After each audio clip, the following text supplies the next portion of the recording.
آج ہندوستان کی آزادی کو 70 سال سے زیادہ کا عرصہ گزرنے کو آیا ہے.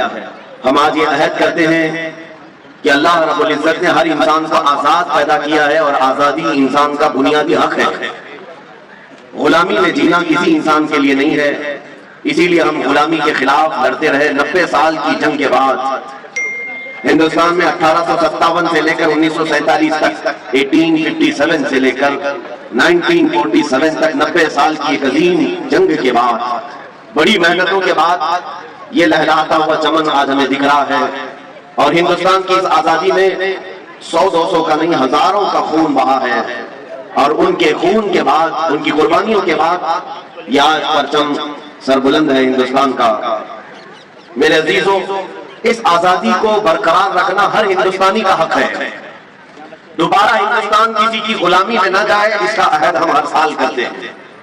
ہم یہ چاہتے ہیں کہ ایک 200 سالہ غلامی کی زندگی انگریزوں کی جینے کے بعد ہندوستان پر دوبارہ کبھی ایسی نوبت نہ آئے کہ پھر ہمارے درمیان کچھ لوگ حکومت کریں اور کچھ لوگ غلامی کریں.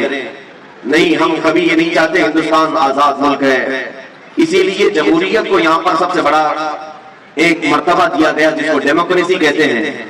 ڈیموکریسی ہے کیا؟ یہ لوگوں سے لوگوں کے لیے، by the people for the people, لوگوں سے لوگوں کے لیے. جو جب تک یہ رہے گا انشاءاللہ ہندوستان میں امن و امان برقرار رہے گا. ہم آج یوم جمہوریہ سے، آج کے دن اپنی قوم سے مخاطب ہو کر بلکہ پورے ہندوستانیوں کو میں یہ میسج دینا چاہوں گا.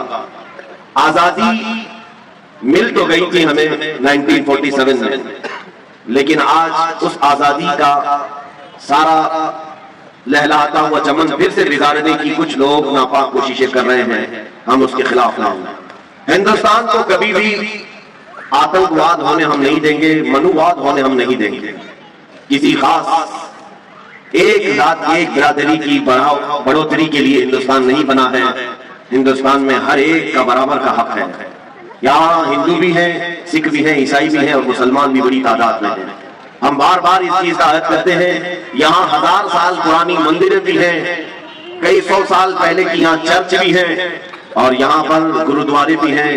اسی طرح 700 اور 800 سال پہلے کی ہماری مسجدیں اور مزارات بھی موجود ہیں. ہندوستان اپنے سینے میں ایک بہت بڑی تاریخ لیا ہوا ہے، اسی لیے پوری دنیا مل کر ہندوستان کو مٹانا چاہے یہ مشکل بات ہے. کچھ تو بات ہے یہ مٹتا نہیں نام و نشان ہمارا. میرے عزیزوں، اسی لیے اقبال نے کہا تھا یونان و مصر اور روما سب مٹ گئے جہاں سے، باقی مگر ہے اب تک نام و نشان ہمارا. اور ہم بھول بھلے ہیں اس کی یہ گلستاں ہمارا. اس لیے آج میں ہر ایک سے یہ اپیل کروں گا کہ آپ ہندوستان کے لا کو پڑھیں، قوانین کو جانیں، تاکہ آپ غیر قانونی کوئی کام نہ کریں اور اپنے سامنے کسی کو غیر قانونی کام کرنے بھی نہ دیں.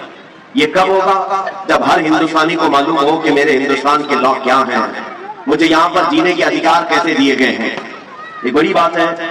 ابھی دلی میں ایک صاحب کے ساتھ ہم بیٹھے ہوئے تھے، ان سے پوچھ رہے تھے کیا حالات چل رہے ہیں. کچھ بھی نہیں خبر ہے. وہ راجستھان کے رہنے والے، کسی بات کی خبر نہیں دلی میں کیا چل رہا ہے کیا نہیں ہے. نہ کسی پروٹیسٹ کی خبر ہے، نہ وہاں کے الیکشن کی خبر ہے، کچھ بھی خبر نہیں. ٹھیک ہے، کوئی بات نہیں. ہم نے یہ بھی پوچھا کہ آپ ہندوستان میں رہ رہے ہو کہ نہیں رہ رہے ہو. کہا صرف ہم کھانا پکانا اور اپنی ڈیوٹی بھلا اتنا ہی. میرے عزیزوں، ہندوستان میں رہنے کے ساتھ ساتھ آپ سب کو یہ بھی معلوم ہونا چاہیے کہ ہمارے یہاں جینے کے لیے کیا ادھیکار ہمیں دیے گئے ہیں، کیسی آزادی ہمیں دی گئی ہے، ہمارے لیے کیسے لا دیے گئے ہیں. یہ ہر ایک شہری کو جاننا اس کا حق ہے. اور جب آپ ان پڑھ رہیں گے تو کوئی بھی آپ کو قانون کے نام پر ڈرائے گا، دھمکائے گا. اس لیے سب سے پہلے ہمیں ایجوکیشن کی ضرورت ہے، تعلیم کی ضرورت ہے. میں یہ نہیں کہتا کہ سارے لوگ لا پڑھنا شروع کر دیں سارے کالجز میں. لا ہر ایک انسان، ہر ایک شہری، ہر ہندوستانی وہ اپنے طور پر فردن چاہے تو نیٹ کے ذریعے سے بھی پڑھ سکتا ہے ہندوستان کا سمویدھان کیا ہے. جب آپ کو معلومات ہوگی تو آپ سنگھرش کر سکیں گے اور مقابلہ کر سکیں گے. جیسے کہ آج ہو رہا ہے، بہت سارے لوگ